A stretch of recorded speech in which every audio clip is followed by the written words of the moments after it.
अस्सलामु अलैकुम वरहमतुल्लाहि वबरकातुहू। अल्हम्दुलिल्लाहि रब्बिल आलमीन। नहमदु व नसल्ली अला रसूलिहिल करीम। अम्मा बाद क़ाल अल्लाहु तआला फ़ी शान हबीबिही इन्नल्लाह व मलाइकतहु युसल्लूना अलन नबी या अय्युहल्लज़ीना आमनू सल्लु अलैहि व सल्लिमू तस्लीमा। अल्लाहुम्मा सल्लि अला सय्यिदिना नबीना शफ़ीअना हबीबना मौलाना मुहम्मदिन व बारिक व सल्लिम। फ़ाऊज़ु बिल्लाहि मिनश्शैतानिर्रजीम बिस्मिल्लाहिर्रहमानिर्रहीम।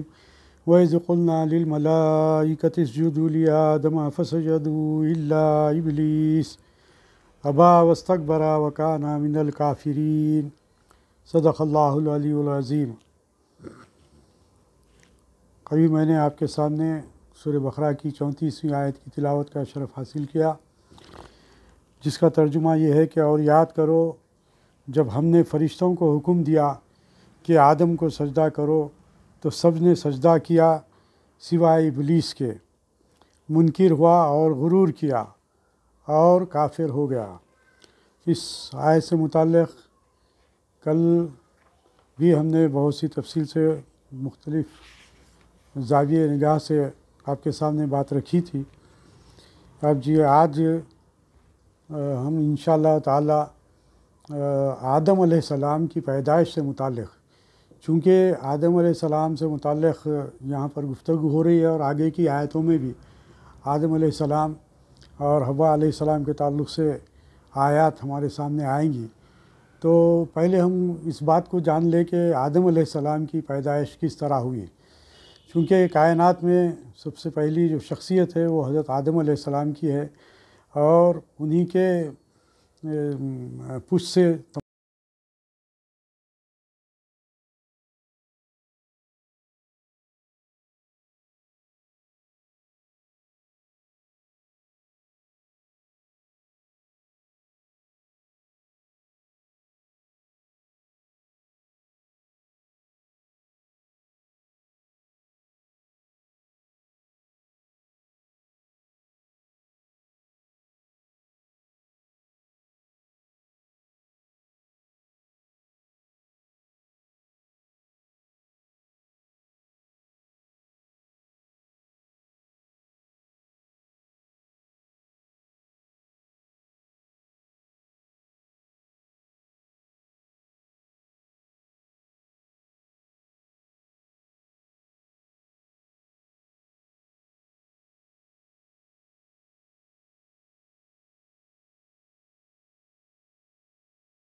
कि ये सब अल्लाह तबारक ताला की हिकमतें हैं, क्योंकि अल्लाह तबारक ताला ने पहले ही फ़ैसला इस बात का कर दिया था और फरिश्तों के सामने ये बात रख दी थी कि अल्लाह तबारक ताला ज़मीन पर एक खलीफतुल अर्ज़ खलीफा बनाने जा रहा है और इंसान को पैदा करने जा रहा है। लेकिन उसकी जो इंसान को बनाने की जो तराकीब जो इस्तेमाल किए गए हैं वो यहाँ पर बयान किए जा रहे हैं कि हज़रत आदम अलैहिस्सलाम की पैदाइश किस तरह हुई। तो यहाँ पर सबसे पहले अल्लाह तबारक ताला ने जिब्रील अमीन को ये बात कही, ये ज़िम्मेदारी उन्हें दी कि जाओ जाकर ज़मीन से सियाह, सफ़ेद, सुर्ख, खारी, मीठी, नरम, खुश्क, खारी एक मुट्ठी खाक उठा लाओ। जिब्रील अलैहिस्सलाम जब ज़मीन पर पहुँचे और ज़मीन से एक मुट्ठी खाक उठानी चाहिए तो ज़मीन ने हज़रत जिब्रील अलैहिस्सलाम से सवाल किया कि आखिर क्या वजह है तुम जो मिट्टी मुझसे लेना चाहते हो। जिब्रील अलैहिस्सलाम ने सारा वाक़या बयान किया, जो वाक़या इससे पहले जो हमारी तफसीलात में आए कि अल्लाह तबारक ताला, जैसा कि अभी मैंने आपके सामने बात रखी कि अल्लाह तबारक ताला जो है सो आदम को वजूद बख्शना चाहता है। तो तमाम वाक़या और फिर जो है उसके अंदर नेकोकारों का ज़िक्र, बदकारों का ज़िक्र, वो तमाम चीज़ें उसमें शामिल हाल रही। वो तमाम वाक़या जिब्रील अलैहिस्सलाम ने मिट्टी से कहा। तो यहाँ पर ज़मीन ने अर्ज़ किया कि मैं इससे खुदा की पनाह पकड़ती हूँ, खुदा की पनाह मांगती हूँ कि तू मुझसे खाक उठाकर इंसान बनाए जिसकी वजह से मेरा कुछ हिस्सा जहन्नुम में पहुँचे। हज़रत जिब्रील खाली वापस आ गए, यानी कि मिट्टी ने हज़रत जिब्रील अलैहिस्सलाम से कहा कि मैं अल्लाह तबारक ताला की पनाह मांगता हूँ कि मुझसे मिट्टी लेगा, मिट्टी से फिर इंसान बनेगा, इंसान बनने के बाद उसमें कुछ फरमाबरदार जो लोग रहेंगे वो जन्नत में जाएंगे, जो नाफरमान रहेंगे वो दोज़ख में जाएंगे। तो दोज़ख में जाने का मतलब ये है कि वो मिट्टी दोज़ख में जाएगी। तो इसलिए उसने ये सो जिब्रील अमीन से ये सो इस बात की गुजारिश की और उसके सामने ये सो आवाज़ारी की, अल्लाह ताला की पनाह मांगी। तो जिब्रील अलैहिस्सलाम वापस लौट कर आ गए। अब आगे और अर्ज़ किया कि खुदा ज़मीन ने तेरी जिब्रील अमीन अल्लाह ताला के पास वापस आए। वापस आकर जो है सो फिर अल्लाह ताला के सामने जिब्रील अमीन ने ज़मीन ने जो कहा वो आकर अल्लाह ताला को सुनाया। अर्ज़ किया कि खुदाया ज़मीन ने तेरी इज़्ज़त की पनाह पकड़ी, मैं तेरे नाम और इज़्ज़त के अदब से उससे खाक ना उठा सका। हक़ ताला ने फिर हज़रत इसराफ़ील अलैहिस्सलाम हम जानते हैं कि ये सूर फूंकने के लिए अल्लाह तबारक ताला की तरफ से मामूर है कि जब क़यामत का दिन आएगा उस वक्त हज़रत इसराफ़ील अलैहिस्सलाम सूर फूकेंगे। ये ज़िम्मेदारी अल्लाह तबारक ताला ने इसराफ़ील अलैहिस्सलाम को दी है। उनसे अल्लाह तबारक ताला ने यही बात कही कि जाओ जाकर मिट्टी उठाकर लेकर आओ। तो उनसे भी मिट्टी ने यही बात की, तो इसराफ़ील अलैहिस्सलाम भी वापस लौट कर आ गए। उसके बाद अल्लाह तबारक ताला ने मीकाईल अलैहिस्सलाम को ये ज़िम्मेदारी दी, जाओ जाकर मिट्टी उठाकर लाओ। मीकाईल अलैहिस्सलाम के ताल्लुक़ से रिवायत में बात आती है कि जिन्हें अल्लाह तबारक ताला ने पानी बरसाने और मखलूक़ को रोज़ी पहुँचाने पर मामूर किया है। ये ज़िम्मेदारी हज़रत मीकाईल अलैहिस्सलाम की है। तो इस तरीक़े से मीकाईल अलैहिस्सलाम से भी जब जाते मिट्टी उठाने के लिए तो उस वक़्त भी मिट्टी इसी तरह से बात कहती है, माज़रत चाहती है, तो वो वापस आ जाते हैं। आखिरकार अल्लाह तबारक व तआला हज़रत मलकुल मौत, जिन्हें हम इज़राईल अलैहिस्सलाम कहते हैं, जो जिनकी ज़िम्मेदारी मखलूक़ की रूह खींचना है। अब ये यहाँ पर देखिए ये मसला किस तरीके से हमारे सामने आ रहा है, गौर से समाज फरमाइए कि अब ये ज़िम्मेदारी हज़रत इज़राईल अलैहिस्सलाम को अल्लाह तबारक व तआला सौंपते हैं कि जाओ जाकर एक खाक मिट्टी उठाकर लेकर आओ। हज़रत मलकुल मौत यानी कि इज़राईल अलैहिस्सलाम को जब ये ज़िम्मेदारी दी गई तो आप मिट्टी को लेने के लिए गए और मिट्टी उठाई, तो वहाँ पर भी मिट्टी ने आपके सामने भी उसी तरीके से आवाज़ारी की। तो उस वक्त इन्होंने ज़मीन की एक ना सुनी। कौन? हज़रत इज़राईल अलैहिस्सलाम एक नहीं सुनी, मलकुल मौत एक बात उनकी नहीं सुनी और बोले, बल्कि फरमाया कि मैं तो अल्लाह के हुक्म का ताबेदार हूँ, तेरी आजिज़ी और ज़ारी की वजह से रब की इताअत नहीं छोड़ सकता। इसीलिए अल्लाह ताला, अब देखिए, अब यानी कि हज़रत इज़राइल अलैहिस्सलाम वो लोग तो वापस आ गए, हज़रत जिब्राइल अलैहिस्सलाम वापस आ गए, हज़रत इसराइल अलैहिस्सलाम वापस आ गए, हज़रत मीकाईल अलैहिस्सलाम वापस आ गए। लेकिन हज़रत इज़राइल अलैहिस्सलाम ने ये कहा कि मैं तेरी आहुजारी सुनने वाला नहीं हूँ, मैं अल्लाह तबारक व तआला का ताबेदार हूँ, अल्लाह तबारक व तआला जो हुक्म दिए मैं वो करने वाला हूँ। ये कहकर आप मिट्टी उठाकर ले लेकर आ गए। जब ये मिट्टी उठाकर जब ले लेकर आ गए तो यही वजह है कि अल्लाह तबारक व तआला ने इसीलिए इनको जान निकालने का काम सुपुर्द किया गया। हज़रत इज़राइल अलैहिस्सलाम को जो जिम्मेदारी दी गई रूह क़ब्ज़ करने की इंसानों को, उसकी ज़िम्मेदारी यही जो सो दी गई कि इज़राइल अलैहिस्सलाम को, क्यों कि तुमने ही इस खाक को ज़मीन से अलग किया है, तुमने ही इस खाक को ज़मीन से अलग किया है, तुम ही इसको मिलाना, तुम ही इसको मिलाना। अब इन्हें हुक्म हुआ कि इस खाक को वहाँ रखो जहाँ आज खाने काबा है। जो मिट्टी इज़राइल अलैहिस्सलाम जो उठा कर लाए थे, मलकुल मौत जो उठा कर लाए थे, अब अल्लाह का हुक्म हुआ कि जाओ ये मिट्टी को ले आकर उस मुकाम पर रखो जहाँ पर आज जहाँ पर खाने काबा है वहाँ पर ले जाकर रखो। और फरिश्तों को हुक्म हुआ कि इस खाक को मुख्तलिफ़ पानियों से गारा बनाए। और अब हुक्म दिया गया कि पानियों से पानी लेकर जैसे उसको जैसे बहुत जैसे उसको मिलाया जाए। चुनाचे इस पर 40 रोज़ बारिश हुई। अब यहाँ पर देखिए आप 40 का, कल भी मैं आपके सामने बात रखी थी, ये 40 के हिस्से की बड़ी अहमियत है, मुख्तलिफ़ मुकामात पर 40 के हिस्से की बड़ी अहमियत आई है। तो यहाँ पर भी वही बात की गई कि 40 रोज़ तक बारिश हुई, वहाँ पर बारिश हुई, 40 रोज़ तक बारिश हुई। 39 दिन तो गम व रंज का पानी बरसा। अब ये देखिए जो बात बतलाई जा रही है, हम गौर करें कि 39 दिन तो गम और रंज का पानी बरसा और एक दिन खुशी का, एक दिन खुशी का। इसीलिए इंसान को रंजो गम ज़्यादा रहते हैं और खुशी कम होती है, खुशी कम होती है, रंजो गम ज़्यादा होते हैं। फिर इस गारे को मुख्तलिफ़ हवाओं से इतना खुश्क किया कि खनखनाने लगी। जैसे कुरान करीम में इरशाद बारी ताला है, सलसालिन कल फ़खार, यानी एक बजती मिट्टी से, जैसे ठीकरी जिसकी जिस तरीके की आवाज़ आई, जो अल्लाह ताला जो आयत है, ये क्या आयत है, ये खलक़ल इंसाना मिन सलसालिन कल फ़खार, कि इसने आदमी को बनाया बुझती मिट्टी से जैसे ठीकरी। फिर फरिश्तों को हुक्म हुआ कि इस गारे को मक्के और ताइफ के दरमियान वादिया नहमान में अरफात पहाड़ के नज़दीक रखें। फिर हक़ ताला ने ख़ास अपने दस्ते कुदरत से इस गारे को हज़रत आदम अलैहिस्सलाम का खालिब बनाया, उसका जिस्म बनाया और उनकी सूरत तैयार की। फरिश्तों ने कभी ऐसी सूरत ना देखी थी, ताज्जुब से इसके आसपास फिरते रहे। इसके अल्लाह ताला ने जो पुतला बनाया आदम अलैहिस्सलाम का, उसके आसपास फिरने लगे।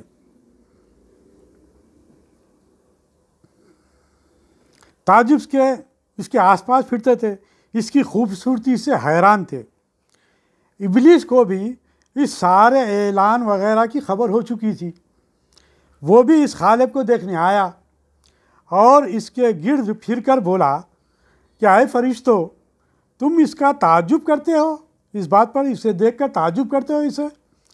ये तो एक अंदर से खाली जिस्म है, ये अंदर से एक खाली जिस्म है जिसमें जगह जगह सुराख है।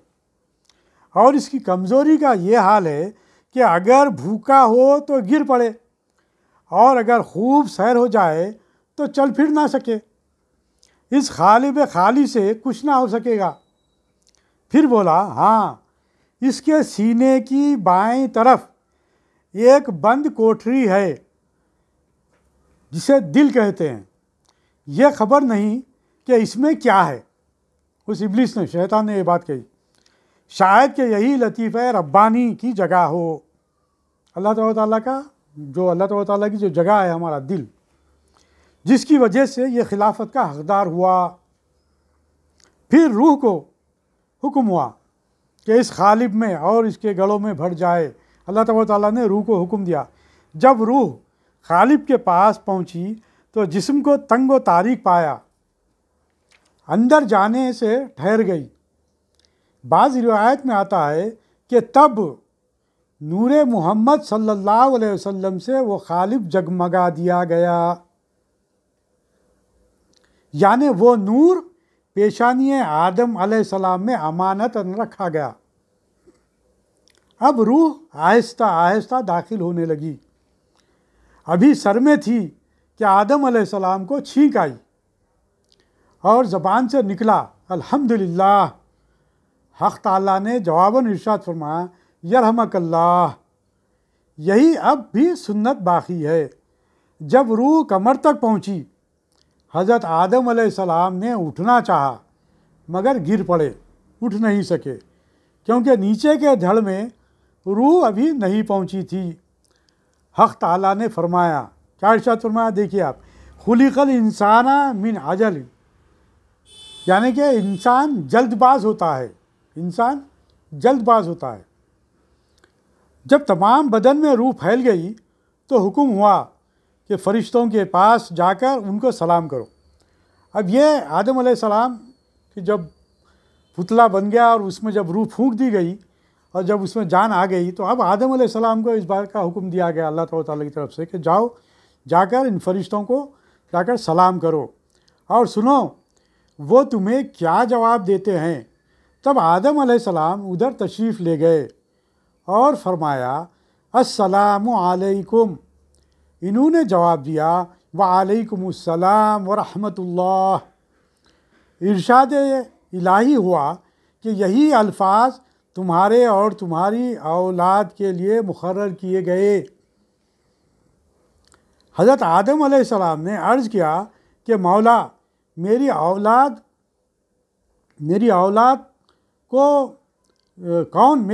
कौन।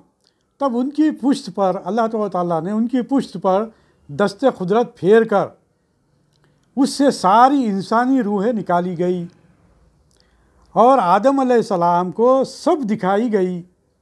तमाम पुश्त से जैसे अल्लाह ताला हाथ फेरे तो तमाम अरवाह मौजूद हुए जो दुनिया में पैदा होने वाले, आदम अलैहिस्सलाम से लेकर क़यामत तक आने वाले आखिरी इंसान तक जितने लोग आने वाले हैं, उनकी जो सो रूहें सामने आ गई और इन्हें काफिर और मोमिन का फ़र्क औलिया और खुतूब अम्बिया दिखाए गए, जिसका ज़िक्र आगे की आयतों में आता है। इसके आगे की आयतों में उसकी तफसीलात अल्लाह ताला पेश करेंगे। अहादीस में भी रिवायत में ये बात आती है कि सरकार सल्लल्लाहु अलैहि वसल्लम ने इरशाद फरमाया, उसका मफ़हूम इस तरीके से है कि अल्लाह ताला ने पहला एक अपना दस्ते मुबारक पहली आपके हज़रत आदम अलैहिस्सलाम की पुश्त पर फेरा, तो उसमें से बहुत से लोग वहाँ पर पैदा हुए, उनकी अरवाह वहाँ पर आई। तो वो लोगों के ताल्लुक़ से ये बात रिवायत में बात आती है कि ये जितने भी जो लोग पहले जो पैदा हुए, जो लोग सामने आए, वो जन्नती थे, रिवायत में बात आती है। उसके बाद फिर दोबारा अल्लाह ताला ने अपने दस्ते मुबारक से फिर आपकी पुश्त पर हाथ फेरा, तो फिर बहुत से लोग पैदा हुए। तो उनसे जो लोग पैदा हुए दूसरी मरतबा वो जहन्नुमी थे। इसके ताल्लुक़ से रिवायत में बात आती है कि अगरचे ये मामला है कि जो लोग जहन्नुमी हैं, तो वो लोग जब सरकार से पूछे कि फिर हमारे आमाल का क्या मामला होगा, तो आपने कहा कि तुम आमाल करते चले जाओ। उसका मफ़हूम हदीस का ये मफ़हूम ये है कि तुम आमाल करते चले जाओ, जो जन्नती होगा उसके आमाल जन्नती की तरफ बढ़ते चले जाएंगे, उसके आमाल जन्नती ही की हैसियत से सरजत पाएंगे। और जो दोज़खी, जो नाफरमान, जो अल्लाह तबारक ताला का नाफरमान रहेगा, जो काफिर होगा, जो अल्लाह के अहकामात को और अल्लाह के अंबिया को जो नहीं मानेगा, वो काफिर होगा। तो उसके आमाल उसी तरीक़े के होंगे जो जहन्नुम की तरफ ले जाएंगे। तो इस तरीक़े से आदम अलैहिस्सलाम की जैसे पैदाइश इस तरीक़े से अमल में आती है।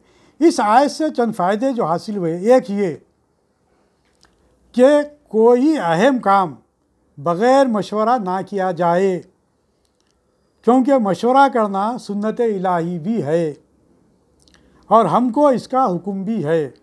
दूसरे ये कि काम में जल्दबाजी हरगिज़ ना करनी चाहिए। हक़ ताला ने जो कि क़ादिर मुतलक़ है, सैयदना आदम अलैहिस्सलाम का ख़मीर 40 दिन में तैयार फरमाया। तीसरे ये कि 40 का अदद बड़ा मुबारक है कि ख़मीर हज़रत आदम अलैहिस्सलाम 40 दिन में हुआ। अब भी माँ के पेट में नुत्फ़े का हाल 40 दिन में बदलता है। फिर औरत को 40 ही दिन तक निफास का खून आ सकता है। 40 साल में ही इंसान की अक़ल कामिल होती है। इसीलिए अक्सर अंबिया कराम को नबुव्वत इसी उम्र में अता की जाती है, इसी उम्र में मिली है। चौथे ये कि आदम अलैहिस्सलाम का दबदबा ज़मीन और आसमान हर जगह है। वहाँ इनका पाए तख्त ज़मीन है, क्योंकि इस आयत में खलीफा को बग़ैर क़ैद के रखा। ज़मीन इनकी क़यामगाह बनाई गई। खलीफे का मासूम होना ज़रूरी होता है तो फरिश्ते ही बनाए जाते। यही वो अर्ज़ भी कर रहे थे। हक़ ताला ने इंसान के गुनहगार होने का इनकार ना फरमाया, बल्कि सिर्फ़ ये फरमाया कि गुनहगारों को ही खिलाफत देनी मसलहत है। छठा ये कि खलीफा का ज़ाहिर होना ज़रूरी है। गायब खिलाफत नहीं कर सकता, क्योंकि लोगों की निगाह से हक़ ताला की ज़ात भी गायब है।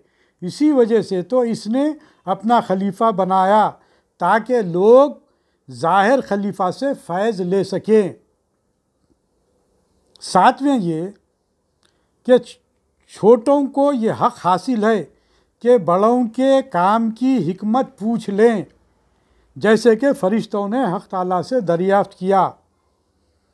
आठवीं बात जो बतलाई जा रही हो ये कि बड़ों को ये हक़ है कि राज की बात छोटों पर ज़ाहिर ना करें। ये आया से मुताल्लिक़ तमाम चीज़ें जो है सो हमारे लिए इस तफसीर में जो बयान की गई है कि इनकी रोशनी में हम अपनी ज़िंदगी को गुजारने की कोशिश करें, ये तमाम चीज़ों को महसूस करें। आठवीं ये कि छोटों पर हर बात को ज़ाहिर ना करें, बल्कि इनको खामोश रहने का हुक्म दे, जैसे कि इस वाक़े में हुआ। नवें ये कि इल्म इबादत से अफजल है, क्योंकि फ़रिश्ते आबिद थे, वो हमेशा अल्लाह के ज़िक्र में मशगूल थे। अल्लाह के हुजूर सरबा सुजूद होने में, कोई रुकू में है, कोई सजदे में है, कोई क़ायदे में है, तो इस अमल में फ़रिश्तों की ज़िंदगी गुज़र रही है। इस तरीके से वो आबिद थे, उनसे कोई गुनाह सरज़द नहीं होता। वो पाक हैं, वो रूहानी ताकत रखने वाले, वो नूरानी कैफियत रखने वाली शख्सियतें हैं जो फ़रिश्ते कहलाई जाती है। और आदम अलैहिस्सलाम, मगर आदम अलैहिस्सलाम अफजल हुए। उसकी वजह यही है कि इंसान को अल्लाह ताला ने सोचने समझने की सलाहियत दिया, अच्छे और बुरे की तमीज़ पैदा किया। उसके बावजूद वो गुनाह भी करता है, तौबा भी करता है, नेक अमल भी करता है। ये सिफ़ात इंसान के अंदर है। 10वें ये कि अल्लाह का करम आमाल पर मौकूफ़ नहीं, अल्लाह का करम आमाल पर मौकूफ़ नहीं। देखो, लाखों साल के आबिदों को आदम अलैहिस्सलाम के सामने झुकाया गया, जिन्होंने अभी तक एक सजदा भी ना किया था। चूँकि अभी मजमून ये आगे जो सो इसकी तफसीलात जो सो इंशाअल्लाह ताला मज़ीद आगे जो सो अल्लाह ताला के इन आयात में मज़ीद हमारे सामने आएगी। तो यहाँ पर जो बात हमारे सामने आई वो यही कि आदम अलैहिस्सलाम की इस तरीक़े से तख्लीक़ अमल में आई। अल्लाह ताला की जो अल्लाह ताला ने जो आदम अलैहिस्सलाम को जो पैदा फरमाया, उसके जो तख्लीक़ जिस तरीक़े से रही, वो ये तमाम चीज़ों से गुज़रते हुए तख्लीक़ पाई। उसके बाद आदम अलैहिस्सलाम ने फ़रिश्तों को इस बात का हुक्म दिया कि तुम अल्लाह ताला के हुक्म से सजदा करो।